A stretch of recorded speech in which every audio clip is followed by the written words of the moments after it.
লাউ শাকের মজার একটা রেসিপি লাউ পাতার পাতুরি কি যে দারুণ একটা খাবার যারা যারা এখনও খাননি তারা কিন্তু মিস করছেন।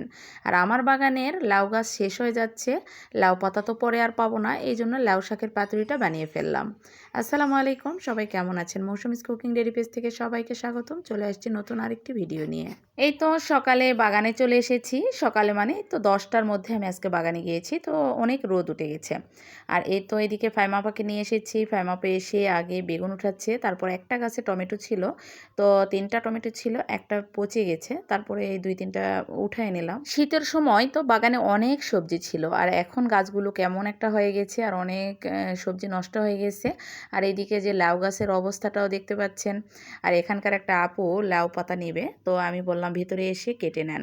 আর এই তো সে খুব মজা করে উঠাচ্ছিল, তা আমি জিজ্ঞাসা করছিলাম যে আপনার কেমন লাগে লাউ শাক খেতে।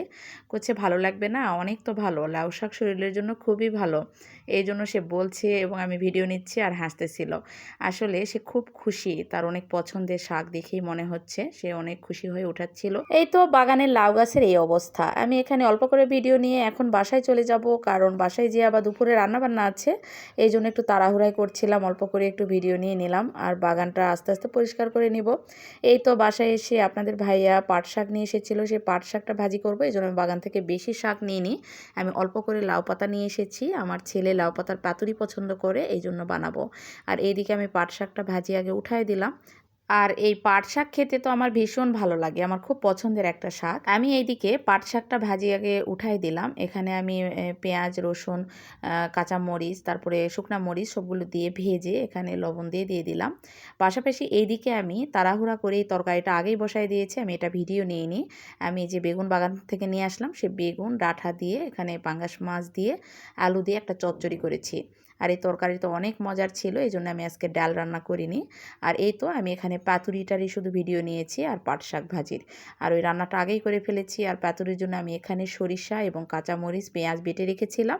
আর এখানে আমি সব মশলা দিয়ে দিলাম, ধনিয়া গুঁড়া, হলুদের গুঁড়া, মরিচের গুঁড়া আর অল্প করে লবণ দিয়ে আমি এই লাউ শাকটা ধুয়ে রেখেছিলাম। এখানে পাঙ্গাসের মাছ দিয়ে আমি এই পাতুরিটা বানাচ্ছি। আর এইভাবে পাতুরি তো অনেক ভালো লাগে, একদম শর্টকাটে, যখনই মন চায় এভাবে করা যায়। আর এই তো এভাবে আমি মাছের উপরে নিচে 2 জায়গাতে আমি মশলা দিয়ে তারপর একটা কাঁচামরিচ দিলাম, আর এখানে সরিষার তেল দিয়ে দিলাম, দিয়ে হাত দিয়ে একটু মুড়িয়ে তারপর রেখে দিলাম। কেউ চাইলে এখানে আপনারা সুতা দিয়ে বেঁধে রাখতে পারেন, কিন্তু এটা যখন আঁচের উপর পড়ে যায় চুলার উপরে, তখন এটা তেলের সাথে একদম মিশে যায়, তেমন এটা খুলে যায় না। এই তো এখানে আমি একটা একটা করে পাতুরিটা বানিয়ে নিয়ে এখানে আমি সরিষার তেল, কাঁচামরিচ দিয়ে সুন্দরভাবে বানিয়ে নিলাম। আর এই কাঁচামরিচের এত সুন্দর একটা ফ্লেভার চলে আসে। আর এই তো 4 পিসই হয়ে গেছে আমার পাতুরি। তারপরে আমি চুলায় ফ্রাই প্যানে দিয়ে দিলাম, তারপরে সামান্য পরিমাণ তেল দিয়ে আমি পাতুরিগুলো দিয়ে আমি ঢেকে দিলাম, আস্তে আস্তে আমি এটা ভেজে নেব। আর এদিকে শাক ভাজিটাও হয়ে গেছে, আমি শাক ভাজিটা আমি এখন উঠাই নেব। আর আজকের পাট শাকটা অনেক মজার ছিল এবং শাকটা অনেক নরম ছিল, অল্পতেই সিদ্ধ হয়ে গেছে। এই তো একে একে আমি এদিকে পাট শাকটা আমি উঠাই নিলাম, আর এইদিকে পাতুরিটা আমি ঢাকনা তুলে দেখলাম যে না, সুন্দরভাবে এই তো তেলের সাথে একদম মিশে গেছে, যে এটা আর খোলার কোনো অপশান নেই, আর খুলেও যায় না, মশলাটা তেমন বের হয় না। তারপরে অল্প করে এখানে একটু বের হয়েছে, পরে আবার ঠিক করে দিলাম। আর এই তো আমি সবগুলো ভেজে তারপরে টেবিলে নিয়ে নিলাম দুপুরে খাবারের জন্য।